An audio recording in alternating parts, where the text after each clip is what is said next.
Sir बेटा एक situation है, पहले इसको हैंडल करो, फिर आपके डाउट्स पे आऊंगा मैं। एक प्रोजेक्टाइल को मैं फेंक रहा हूँ, एक प्रोजेक्टाइल को हम लोग 60 डिग्री के एंगल से फेंक रहे हैं, 60 डिग्री के एंगल से, और इसकी वेलोसिटी है 147 मीटर पर second. After what time, after what time will its inclination, पूरी स्टेटमेंट लिखना, will its inclination with the horizontal, with the horizontal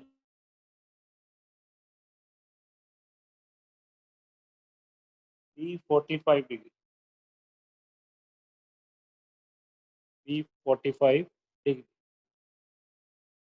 ये वाला क्वेश्चन आप लोग ट्राई करके देखें एक बार, इसको अपने आप समझो। क्या आपसे पूछा है, at what time will its inclination with the horizontal be 45 degree. कितने टाइम के बाद, आप कोई भी जगह बना ले, मान लो वो ये वाला पॉइंट था, तो इसकी वेलोसिटी का जो एंगल है हॉरिजॉन्टल के साथ यहाँ 45 मान लो, ये टाइम निकाल दो ओ से ए। तो आप कैसे करते हैं वो मुझे चेक करना है, ट्राई करो। Sir speed same. हाँ स्पीड इनिशियल सेम होगी बेटा, आगे तो आपको पता ही है कैसे हॉरिजॉन्टल वेलोसिटी का कंपोनेंट सेम रहता है, वर्टिकल का कम होता है, दैट यू नो। अगला सारा काम आपको आता है।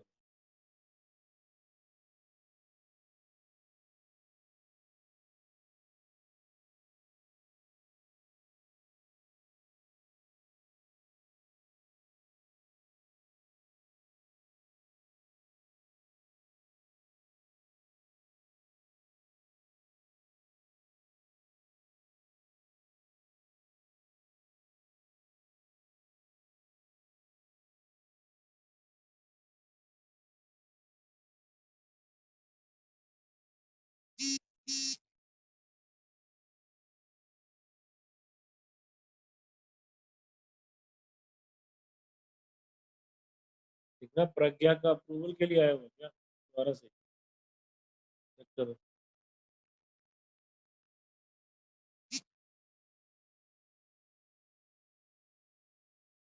दोबारा से अप्रूवल आया हुआ।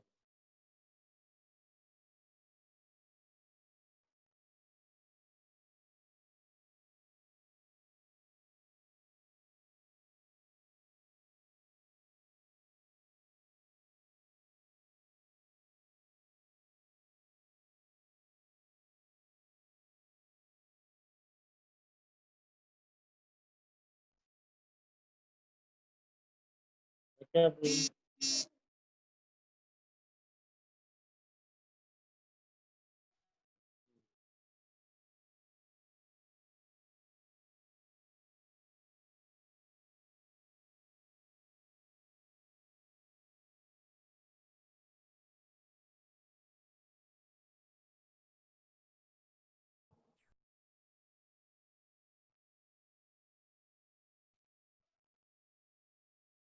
प्रज्ञा के अकाउंट में जाके ना उसका लिंक जनरेट कर दो, सेंड कर सकते हो सेंड इसको यहाँ से, आप अपने व्हाट्सएप पे डालो ना, ग्रुप पे तो है ही वो, या मुझे सेंड कर दो, आप मुझे सेंड कर दोगे, मुझे कर दो।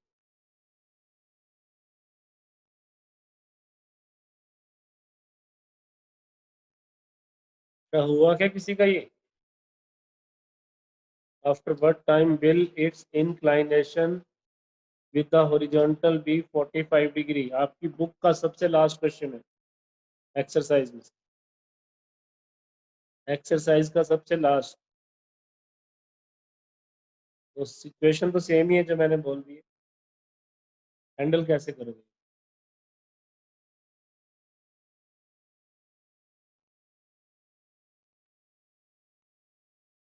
बेटा आप लोगों को मैंने एंगल का फॉर्मूला बताया, टेंजेंट अल्फा किसके इक्वल होगा, ये वाला कंपोनेंट चेंज नहीं होगा, ये वाला कंपोनेंट चेंज होगा, तो मैं इसको लिख सकता हूँ u sine theta minus g t by u cos theta.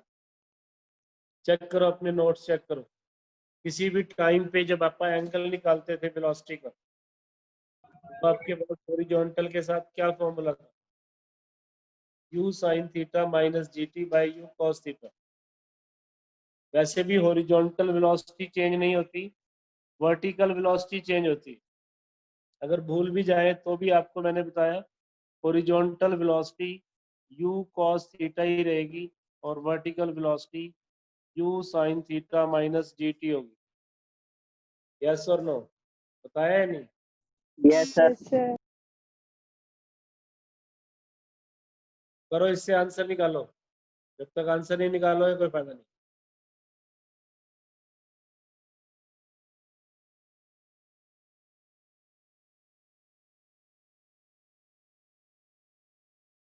आपने फिर उसको HTTP से उठाया, मैंने कहा था 2 बार के बाद से उठाना,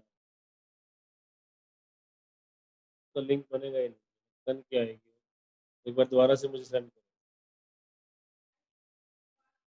जो 2 बार लगी होती है ना उस बार के सर बाद can say. You repeat question statement? बेटा स्टेटमेंट आपको मैंने वो लिख के रखी हुई हो।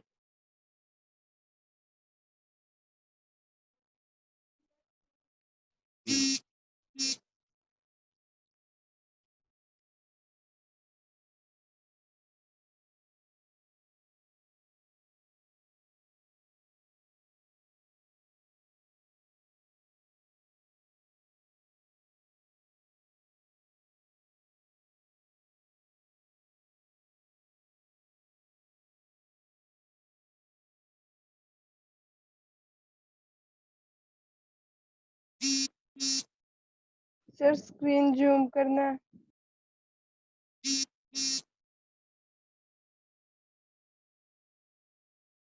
बेटा टाइम पे आया करो क्लास में सब लोग, बार बार क्वेश्चन रिपीट नहीं होगा। अभी करता हूँ मैं एक बार, मैं कोई मैसेज कर रहा हूँ किसी को। आपकी बुक का लास्ट क्वेश्चन है एक्सरसाइज में से।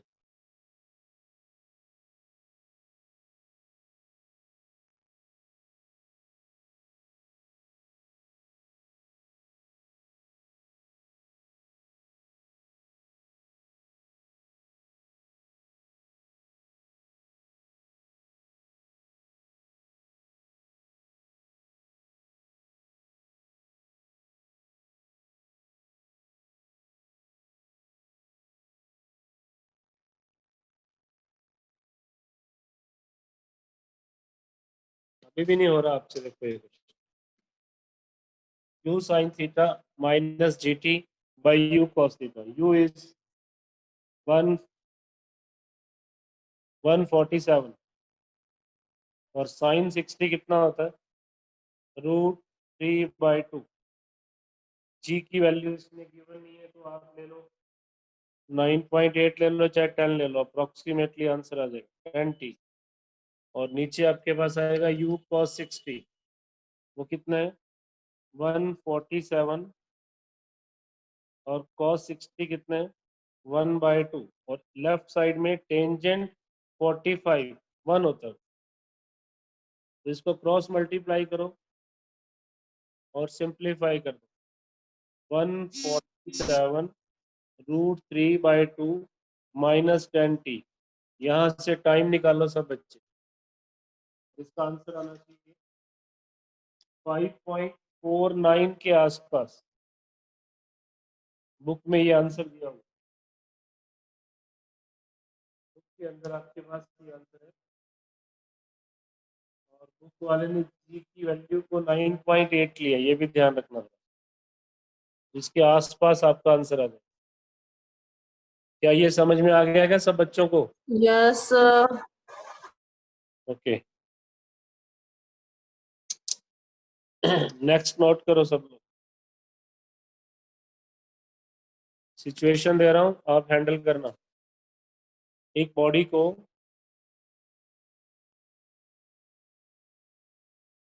53 डिग्री के एंगल से फेंक रहा हूं किसी वेलोसिटी 100 मीटर पर सेकेंड से। After what time it makes an angle 37 degree with the horizontal. Same question है, ट्राई करो। After what time it makes an angle 37 degree with the horizontal. 37 53 से फेंका, कितने टाइम के बाद ये एंगल 37 बनेगा? इसका आप आंसर दे दें, ये बुक में से नहीं है।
कनेक्ट नहीं हो रहा, showing 3.5 sir. Sir, 3.5 seconds. 3.5 second. 5 seconds. 3.5. 3.5 second.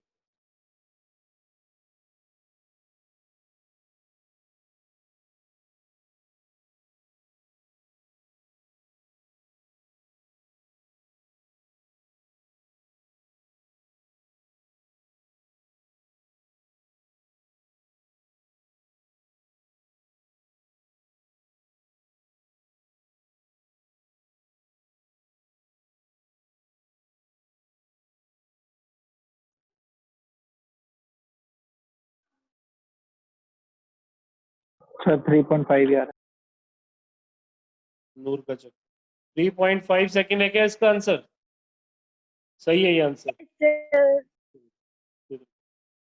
Answer is 3.5 second. Same question था, सेम फॉर्मूला, बस आपने कंसेप्ट नहीं बोलना। v sin theta minus g T v cos theta. अब टेंजेंट 37 कितना होता है? 3/4 होता है। 100 sin 53 कितना होता है?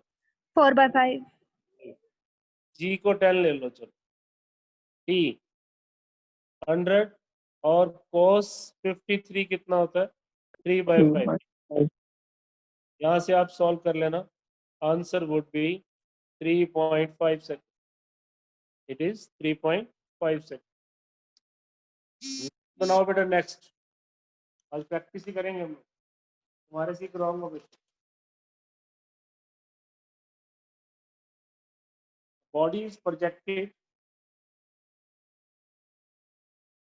projected such that its kinetic energy at the top। अब kinetic energy क्या होती है?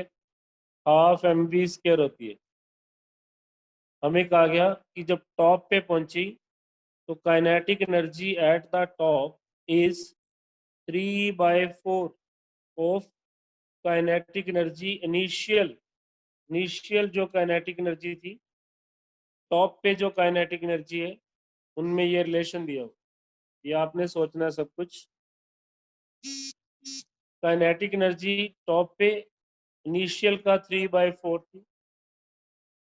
अब आपको क्या निकालना है? What is the initial angle of projection. आपको ये थीटा निकालना है बस, और कुछ नहीं है। 2 मिनट का टाइम है, आप सोच सकते हो how to solve it. Kinetic energy at the top is 3/4 kinetic energy initial.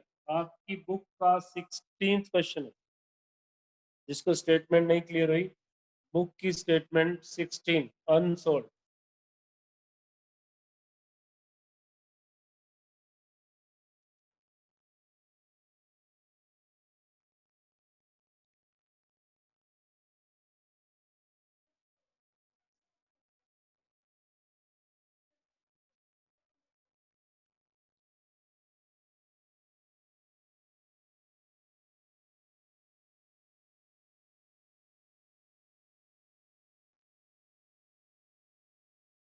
फिर आपने नूर को http.us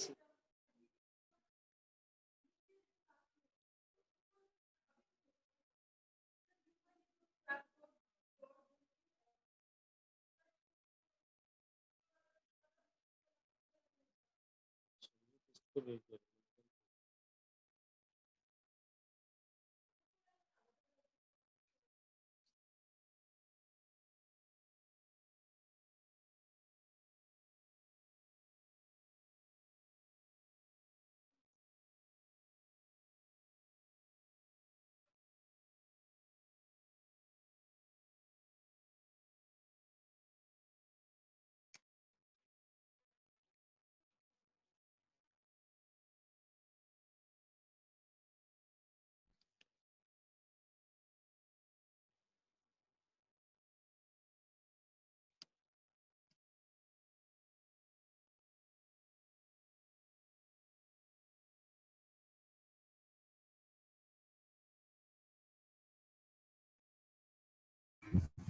Theta 30 degree.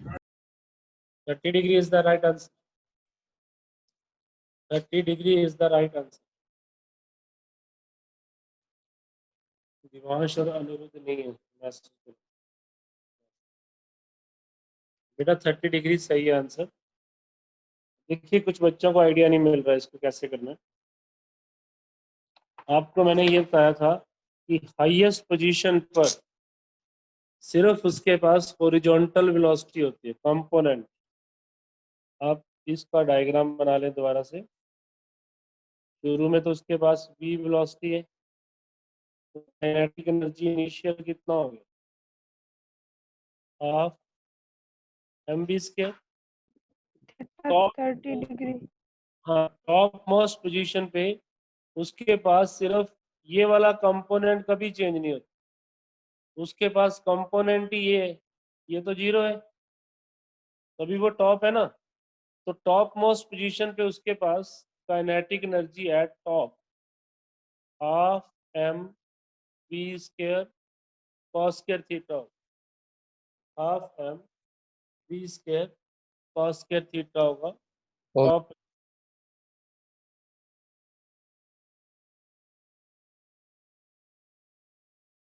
अब इनमें रिलेशन क्या दिया हुआ है,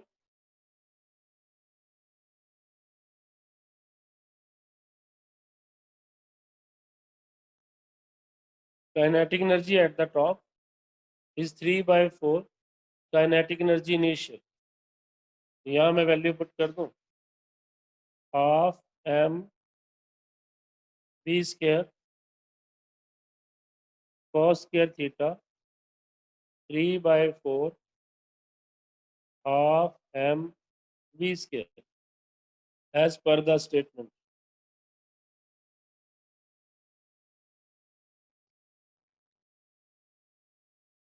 हाफ से हाफ, एम से एम, वी स्क्वायर से वी स्क्वायर।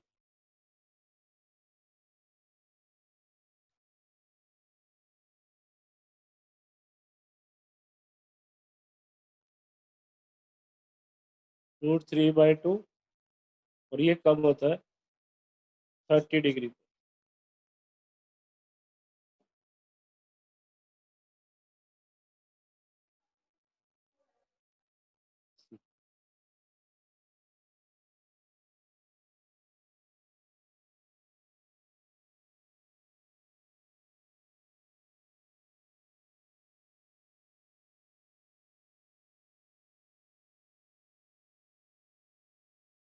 सर आपको माइक म्यूट है। हाँ हाँ मेरे को पता है बेटा, किया हुआ था, मैं बात कर रहा था कुछ। तो 2-3 पॉइंट ना अब आप सब लोग नोट करो। आज का लेक्चर अब स्टार्ट हो जाता है यहाँ से। अब कुछ इंपॉर्टेंट पॉइंट्स अब आपके सामने आ गए। नंबर 1,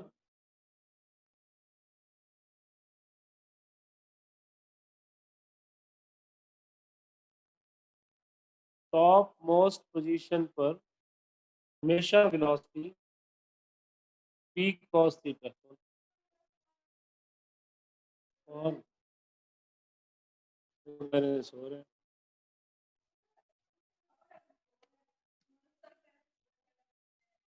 v cos थीटा रहेगी टॉप पे। Kinetic energy at the top note ही कर लो। जब भी आपको ये क्वेश्चन आए टॉप पे काइनेटिक एनर्जी, तो आप लिखेंगे half m v square cos square theta, ये लिखेंगे। टॉप पे हमेशा ये काइनेटिक एनर्जी रहेगी। अगर आपसे पूछ लेना momentum eight the top, momentum momentum होता है मास इनटू वेलोसिटी। तो टॉप पे तो वेलोसिटी ये है v cos थीटा, तो टॉप पे मोमेंटम क्या होगा m v cos theta. Kinetic energy और मोमेंटम दोनों याद रखना। इनिशियली मोमेंटम कितना होगा इनिशियल, अगर v वेलोसिटी है तो मोमेंटम को मैं p से डिनोट करूंगा। p एट द टॉप तो ये रहेगा और p इनिशियल कितना रहेगा mv। मोमेंटम इनिशियली कितना होगा बॉडी के पास mv, और टॉप पे जाके मोमेंटम कितना हो जाएगा mv cos theta. Similarly kinetic energy initial कितनी होगी बॉडी के पास हाफ mv स्क्वायर, और टॉप पे जाकर उसकी काइनेटिक एनर्जी कितनी हो जाएगी half mv square cos square theta. तो ये आज का पहला पॉइंट था जो मैंने आपसे शेयर किया। इससे पहले सिर्फ मैं आपको क्वेश्चंस की प्रैक्टिस करवा रहा था। तो दिस इज द पॉइंट जो आपको माइंड में रखे। अब अगर मैं आपसे ये पूछ लेता हूँ कि एक बॉडी को मैंने यहाँ से फेंका तो ग्राउंड पे आई, उसका चेंज इन मोमेंटम बताओ। मोमेंटम एक वेक्टर है, ध्यान रखना। और kinetic energy, change in kinetic energy बताओ। काइनेटिक एनर्जी एक स्केलर है। अब मैं एक बॉडी को v से फेंक रहा हूँ किसी एंगल थीटा पर, जब वो ग्राउंड पे आएगी तो उसी वेलोसिटी से आएगी, उसी स्पीड से आएगी, वेलोसिटी नहीं उसी स्पीड से आएगी। अगर ये वाला एंगल थीटा है तो उसका ये वाला एंगल अभी भी थीटा ही होगा हॉरिजॉन्टल के साथ। ये थीटा है तो ये वाला एंगल भी थीटा ही होगा। तो यहाँ से मैंने फेंका 1 पोजीशन से और 2 पोजीशन पे आके वो ग्राउंड को हिट हुई, तो उसका मोमेंटम कितना चेंज हुआ। मोमेंटम एक वेक्टर है, पहले से मैं कह रहा हूँ। तो आप पहले इसको इनिशियल मोमेंटम को लिखें वेक्टर की फॉर्म में। इसका इधर कंपोनेंट बनेगा एम वी कॉस थीटा के साथ आई कैप, इसको मैं जे कैप ले लेता हूँ। वेक्टर समझते हो ना, आई और जे में एक्स एक्सिस आई कैप और वाई एक्सिस जे कैप। तो वाई एक्सिस के अलोंग इसका मोमेंटम क्या होगा M v sine theta j cap. ये इनिशियल मोमेंटम हो, इट इज इनिशियल मोमेंटम। अब आप खुद बताओ फाइनल मोमेंटम क्या हो। इसके 2 कंपोनेंट बनेंगे, एक इधर एक नीचे। तो final momentum is m v cos theta i cap minus m v sine theta j cap. Yes और नो। तो कितना मोमेंटम Yes, चेंज sir. हुआ बेटा, ये समझ में आ गया। Yes, Yes, sir. sir. कितना मोमेंटम Yes, sir. चेंज हुआ, कितना मोमेंटम चेंज हुआ, इसको आप लिखोगे फाइनल मोमेंटम माइनस में इनिशियल मोमेंटम। कितना मोमेंटम चेंज हुआ, that is your final momentum minus में इनिशियल मोमेंट। अब देखो फाइनल में से इनिशियल को माइनस करना है, ये वाली टर्म तो कट ही जाएगी, तो मेरा आंसर क्या आ गया, माइनस 2mv साइन थीटा, और डायरेक्शन कौन सी रहेगी, j cap. This is the answer, change of moment, change of moment. Competition के पॉइंट ऑफ व्यू से तो बहुत ही इंपॉर्टेंट है ये वाला पॉइंट, और थ्योरी में भी कई बार क्वेश्चन आ जाते हैं, find the change of moment.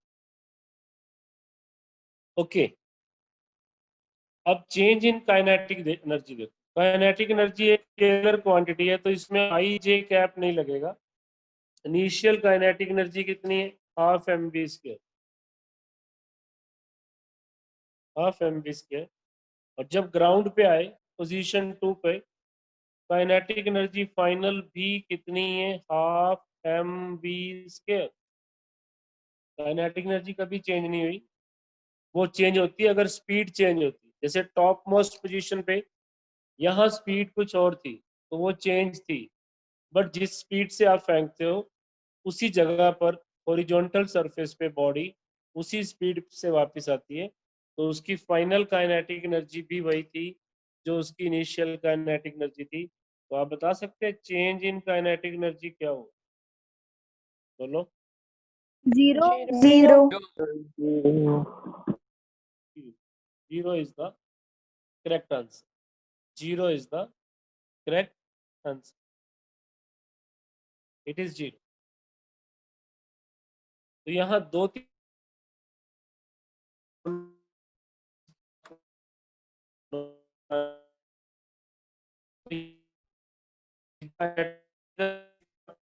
के साथ और इनिशियल और फाइनल के साथ, सिमिलरली जो मोमेंटम का चेंज था टॉप के साथ और इनिशियल और फाइनल के साथ, वो आपको बताना चाहिए। तो मेरी तरफ से ये इंपॉर्टेंट पॉइंट है, मैं आप देखो कि अगर कोई बॉडी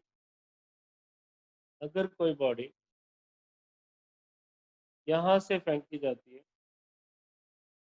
v वेलोसिटी से थीटा एंगल पर, और इनिशियल पोजीशन ये ले लेता हूँ और फाइनल पोजीशन एक बार टॉप ले लेता हूँ, तो चेंज ऑफ मोमेंटम क्या होगा, देखते हैं अभी। मोमेंटम एट पोजीशन 1 अभी बताया था, वही होगा v cos theta i cap plus v sin theta j cap, v cos theta i cap and v sin theta j cap, यही था ना मोमेंटम यहाँ का। टॉप पे ये वाली वेलोसिटी जीरो हो जाती है, सिर्फ और सिर्फ ये वाली वेलोसिटी बचती है टॉप पे।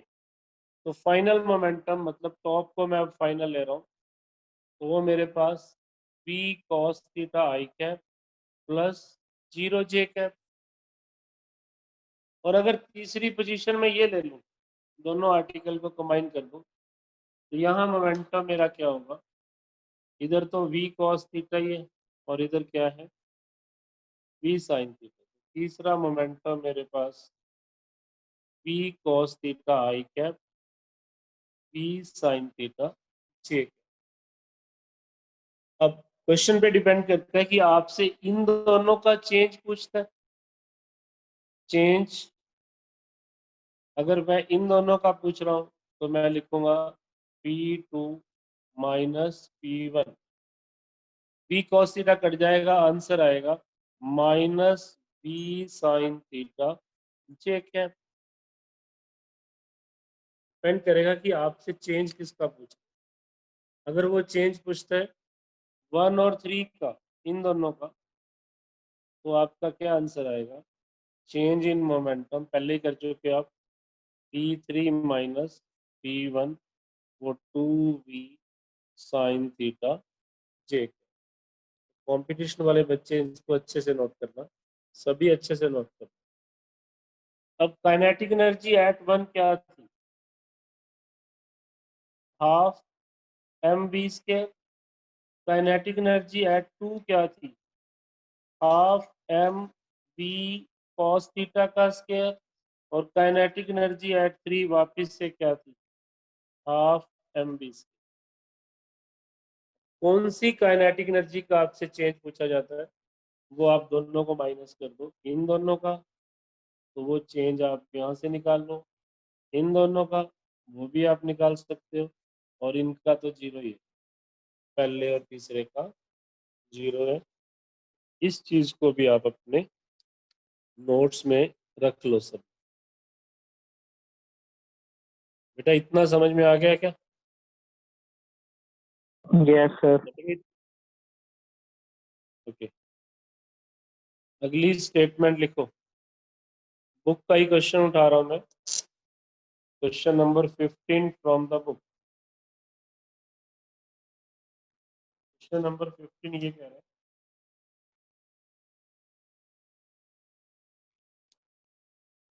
15 की जगह पे ना 14 कर लो, 15 आपको ट्राई करना, 14।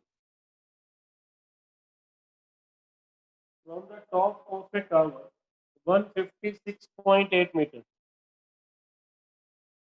156.8 मीटर, ऐसा क्वेश्चन में कहा गया, 156.8 metre. A projectile is thrown up with velocity 39.2 meter per second at an angle of 30 degree। यहाँ से 30 डिग्री के एंगल से एक प्रोजेक्टाइल को फेंका गया, आप ही करेंगे इसको, 39.2। Find the distance from the foot of the tower where it strikes the ground। ये ऐसे जाएगी प्रोजेक्टाइल, ये ग्राउंड को जब हिट करेगी कितनी दूर करेगी, रेंज निकालेगी। ये मैंने आपको पहली वाली प्रोजेक्टाइल में करवा दिया था, कंपोनेंट बना के। करो इसको सब, फाइंड द रेंज। ये आपके पास है 156.8, 156.8।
इसको 2 डायमेंशनल बना के करना आप लोग, इसका फॉर्मूला नहीं है। Motion along x axis, motion along x axis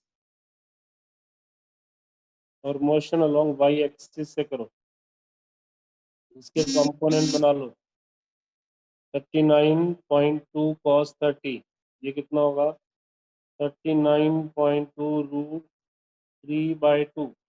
तो इनिशियल वेलोसिटी कितनी होगी, 39.2 रूट 3/2।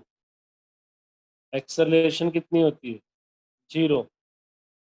टाइम को टाइम ही रहने दो, और मुझे आर निकालना है, मतलब एक्स निकालना है, तो वो मेरे पास क्या होगा, यू एक्स टी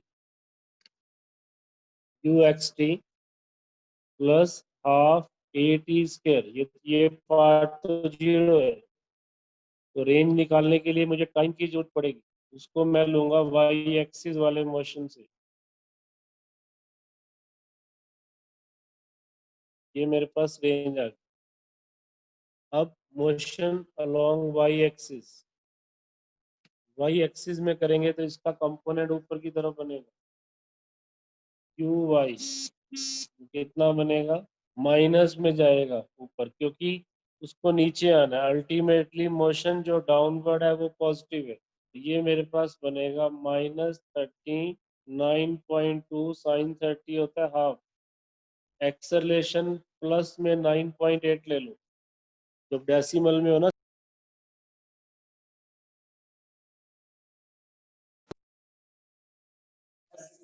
डिस्टेंस कितना ट्रेवल कर रहा है वाई एक्सिस के लॉन्ग, 156.8। अब यहाँ से आप टी निकाल लो वही फॉर्मूला यूज करके, 156.8 is equal to -39.2 by half u t plus half g t square, plus half g t square को मैं लिख लूंगा 4.9 टी स्क्वायर। यहाँ से देखो अगर कुछ कटता है तो ये तो मेरे पास बनता है 119.6 टी प्लस 4.9 टी स्क्वायर। ये पूरा पूरा 4.9 से कट जाएगा। देखो 4.9 से इसको काटेंगे तो कितना होगा, चेक करो कितना होगा, 3 32 पे जाएगा। आप भी चेक कर लेना। ये 4 पे जाएगा,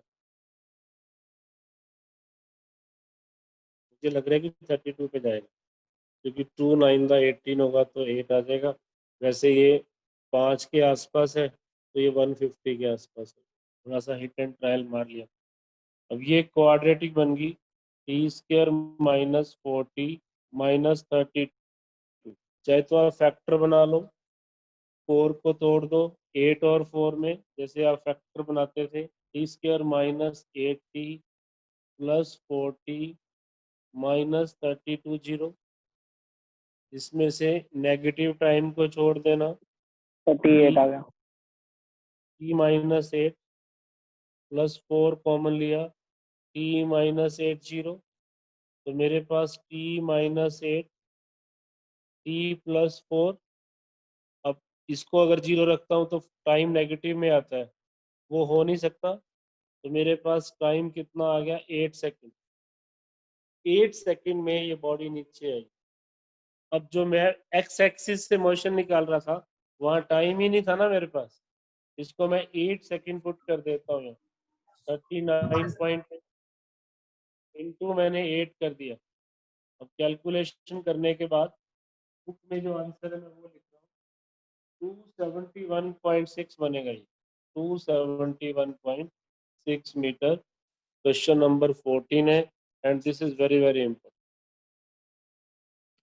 कैलकुलेशन थोड़ी सी बड़ी थी, कंसेप्ट मैंने आपको पहले ही बताया हुआ है कि कोई भी इस तरह की ऑकवर्ड सी प्रोजेक्टाइल आए ना तो आपके सीधे कोई फॉर्मूले काम नहीं करेंगे।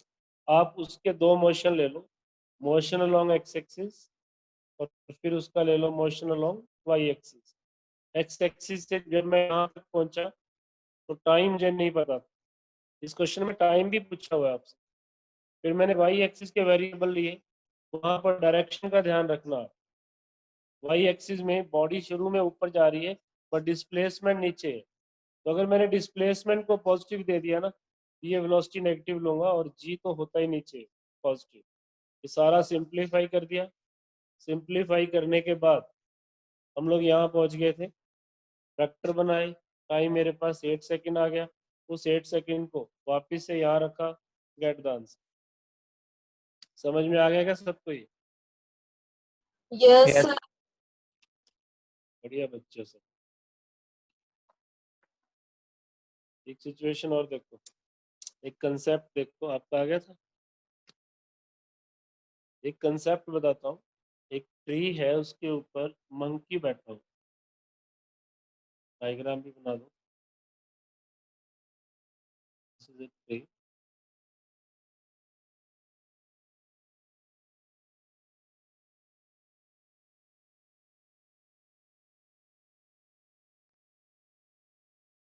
यहीं पर कहीं, तो मंकी की शेप नहीं बनाऊंगा, वैसे बनाऊंगा टाइम लगेगा। That this is a monkey, a monkey is sitting, और एक हंटर है जो इसको एम कर रहा है यहाँ से, इस पॉइंट से उसने एक गन को माउंट किया हुआ मंकी की तरफ।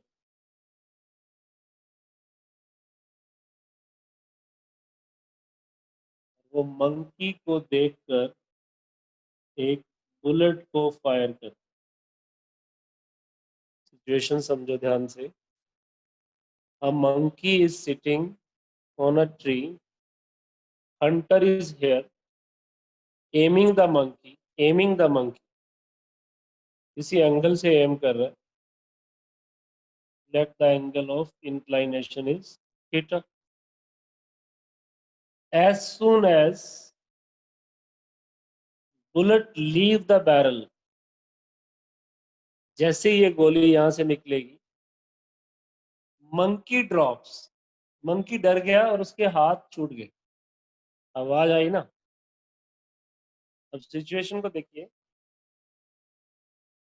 मंकी यहां था, इस बंदे ने, इस हंटर ने मंकी को एम किया, जैसे यहां से बुलेट निकली उधर से मंकी के हाथ छूट गए, मंकी ड्रॉप होने लग गया, मंकी अंडर ग्रेविटी नीचे आ। अब बुलेट भी तो प्रोजेक्टाइल है, बुलेट तो ऐसे जाएगी प्रोजेक्टाइल मोशन में। अगर मंकी ना डरता तो शायद ना मरता, जो डर गया सो मर गया। मेरा ये क्वेश्चन है कि क्या बुलेट मंकी को हिट करेगी? अगर मंकी यहां से ड्रॉप नहीं होता तो क्या बुलेट मंकी को हिट करेगी? ऑप्शन, कर भी सकती है, नहीं भी कर सकती, मे और मे नॉट। एक option, definitely hit the monkey. तीसरा ऑप्शन, मंकी इज सेफ, वो सेफ है, कुछ नहीं होगा उसको। जरूरी नहीं है कि जब बुलेट यहाँ से जा रही थी तो मंकी एग्जैक्टली यही हो, बहुत सारे ऑप्शन है। मंकी थोड़ा नीचे भी हो सकता है, ऊपर भी हो सकता है, तो वो मंकी बच गया। इस सिचुएशन को मैं आपको समझाऊंगा कि क्या मंकी बचा या उसका काम हो गया। देखिए,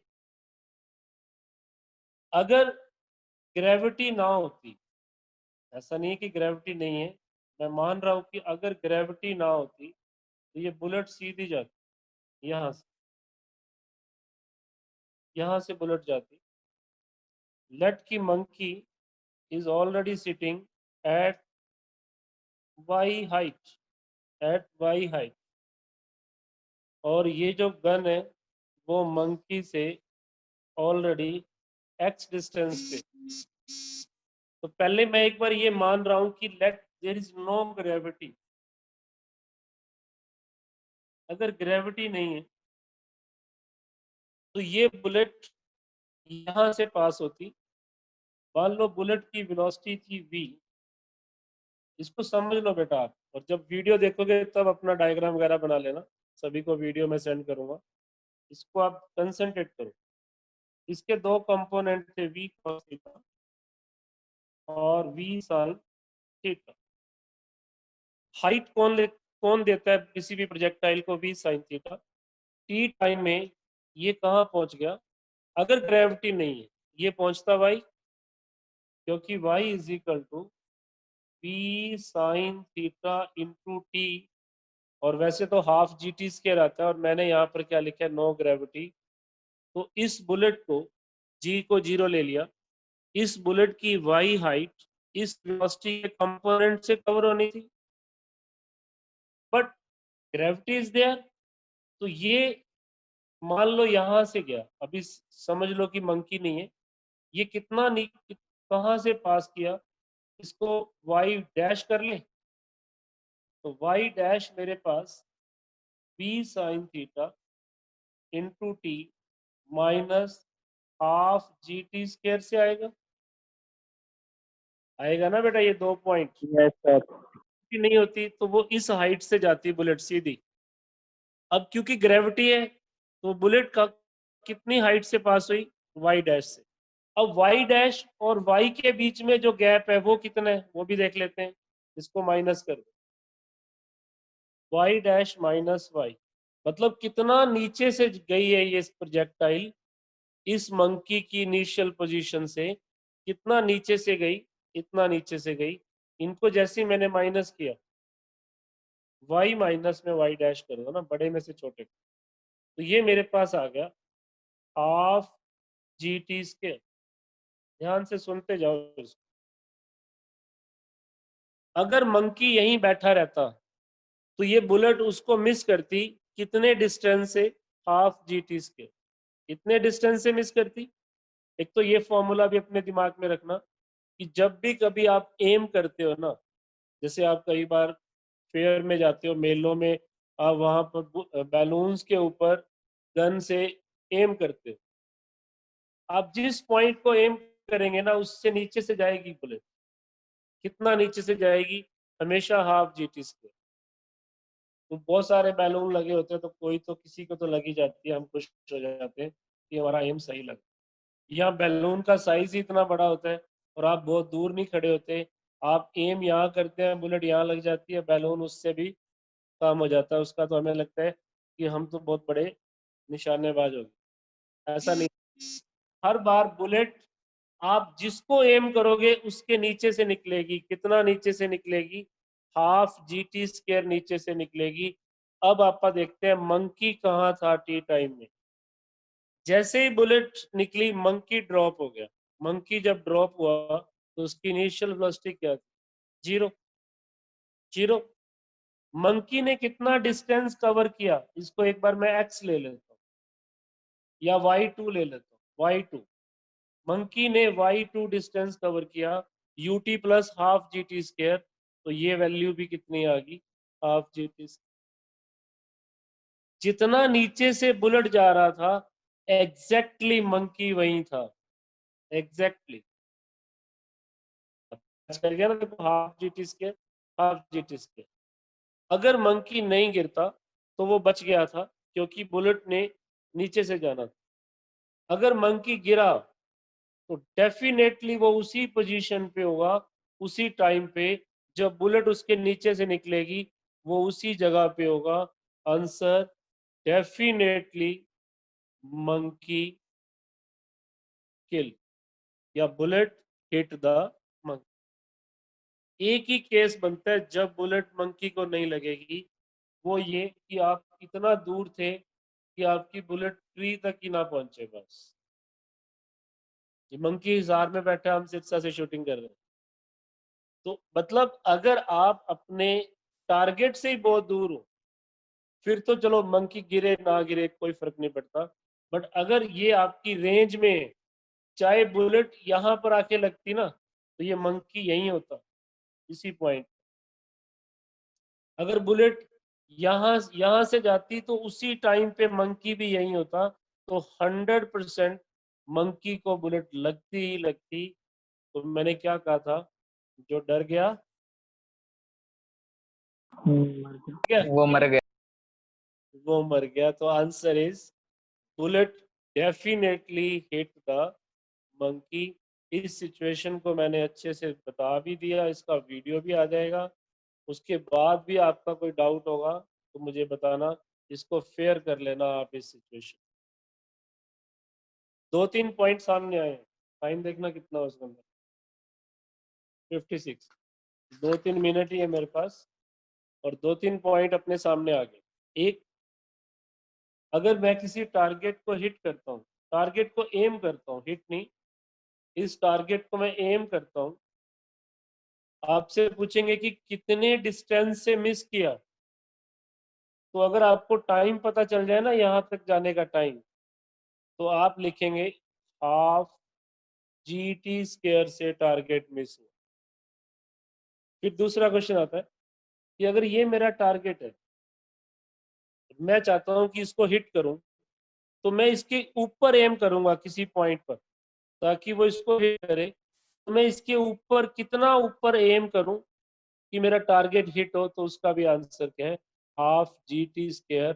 आप ऊपर एम करेंगे तो आपका टारगेट हिट होगा, नहीं तो आपका टारगेट हिट नहीं होगा।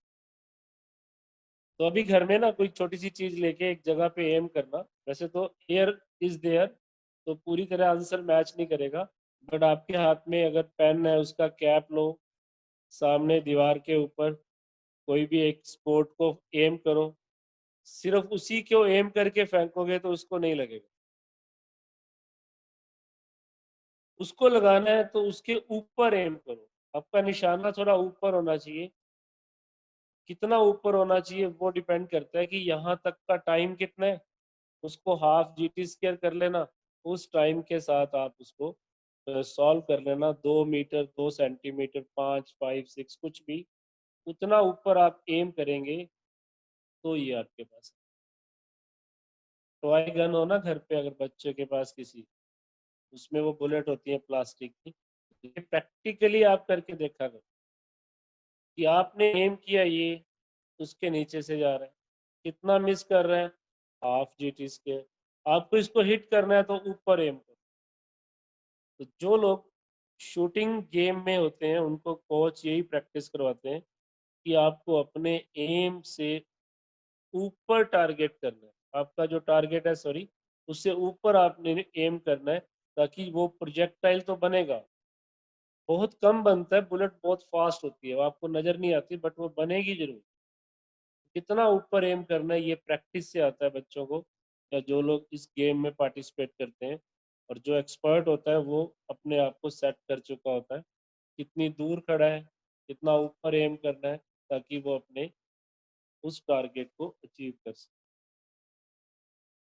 तो ये सबको समझ में आ गया क्या?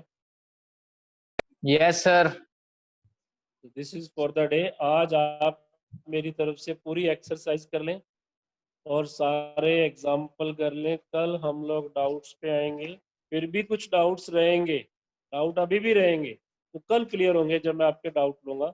इस वीडियो को बार बार देख लेना जिसका थोड़ा सा पार्ट वीक है प्रोजेक्टाइल का, उसके बाद इन सभी क्वेश्चंस को ट्राई कर। विधि मुझे कॉल करना बेटा इसके बाद एक बार। Okay sir. Okay, thank you, thanks for the bye sir. Bye.